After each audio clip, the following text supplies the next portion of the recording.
In the previous video, we learned how to use the drop-down widget.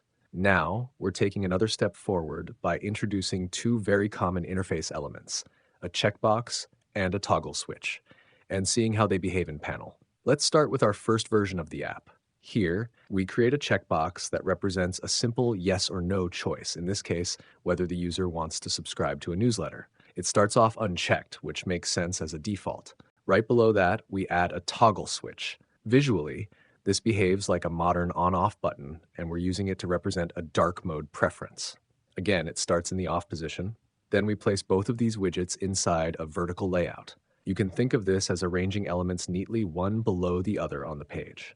At this point, we tell Panel that our application is ready to be served. Now let's run the app and see what we have so far. When you open the web address in your browser, you'll see a clean page with a checkbox and a toggle switch. They look nice, but right now, they don't actually do anything. They're just visual elements waiting to be connected to some logic. So let's continue and make them interactive. Next, we create an output area below the widgets. This is just a text panel where we'll display feedback based on the user's choices. Then we define an update function. Inside this function, we read the current state of both the checkbox and the toggle switch. Depending on whether they are checked or not, we build a message that clearly summarizes the user's preferences. If the newsletter box is checked, we display a confirmation message.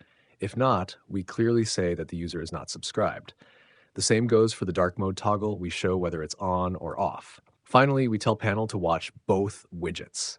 This means that whenever the user changes either the checkbox or the toggle, our function automatically runs and updates the output. Now we add this output area to our layout right below the widgets. Let's run the app again and take a look. When you visit the address in your browser, you'll now see the checkbox, the toggle switch, and a message area underneath.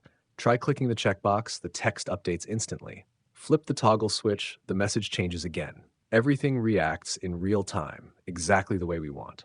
In the next video, we'll keep exploring more panel components and continue building more powerful interactive web apps together.